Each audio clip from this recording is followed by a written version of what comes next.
तुमच्यावरती आरोप केलाय, जी गाडी महापौर असताना तुम्ही वापरत अरे होता, बाबांनो, अरे ऐका ना, अरे बाबांनो, आता मला एक कळत नाही, रोज सकाळी तुम्ही तिथं जाता, ते खोटं बोगस काय ती ट्विट करतो तो बाबा आणि तुम्ही त्याच बातम्या चालवताय.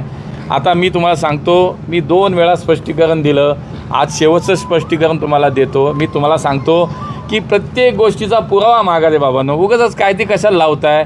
गाडी बरोबर, मी तुम्हाला सांगतो, पुण्यातला पहिला महापौर आहे ज्याने स्वतःच्या खर्चाची गाडी वापरली 2.5 वर्ष, महानगरपालिकेची गाडी वापरली नाही.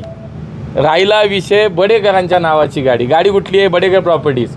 माझ्या लोकसभेच्या निवडणुकीच्या प्रतिज्ञापत्रामध्ये मी स्पष्ट दिलं आहे की मी या पार्टनरशिपमध्ये मी पार्टनर आहे.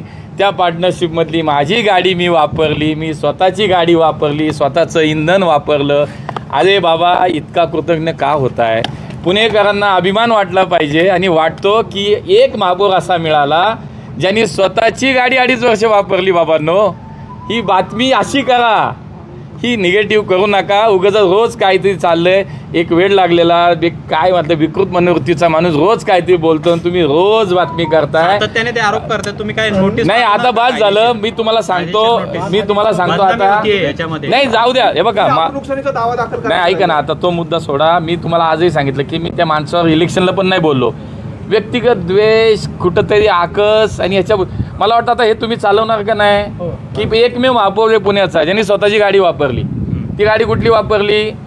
ॲफिडेविटमध्ये दिलेली गाडी वापरली. त्या पार्टनरशिपमध्ये मी होतो, ती गाडी वापरली, माझी आहे ना. अरे काय चाललंय? काहीतरी पोस्ट टाकली तुम्ही पण आपल्या लगेच तुम्हाला वाटतं सनसनाटी, काहीतरी काही सनसनाटी नाही, बोगस कार्यक्रम चाललाय त्याला आता तुम्हीच थांबवा. तुम्ही विचारा की बाबा कागद दाखव आणि मग बातमी करा. आता हे किती वेळा तुम्हाला सांगू बाबांनो. त्यामुळे आता हे शेवटचं स्पष्टीकरण आहे. मला काय ह्या माणसाबद्दल कुठेही बोलायचं नाही, मला काही उत्तर द्यायचं नाही. आता त्याचे अनेक विषय बाहेर येत आहेत. बघा, 2011ला त्याच्यावरती फौजदारी गुन्हा दाखल आहे, जमीन बळकावली कोथरूडमध्ये, त्याला अटकपूर्व जामीन, त्यांनी जामीन न घेता पळाला होता. तो जामीन कुठं ते त्याला मिळाला मला काही माहीत नाही. असे गुन्हे त्याच्यावरती बाबांनो, हे बघा ना तुम्ही. वक्फ बोर्डाचा गुन्हा आहे, हा गुन्हा आहे, 10 गुन्हे आहेत. माझ्यावर एक गुन्हा दाखवा. उगाच आपलं काहीतरी रोज त्यांनी काहीतरी बडबड करायची आणि रोज आपली मीडिया मात्र चालली आहे. काय नका करू. आता माझं म्हणणं, खूप काम करायचं आपल्याला. बघा, आज देशात 51,000 तरुणांना नोकरी दिली मोदीजींनी. उद्या माझा जनता दरबार आहे, 13वा जनता दरबार आहे उद्या माझा.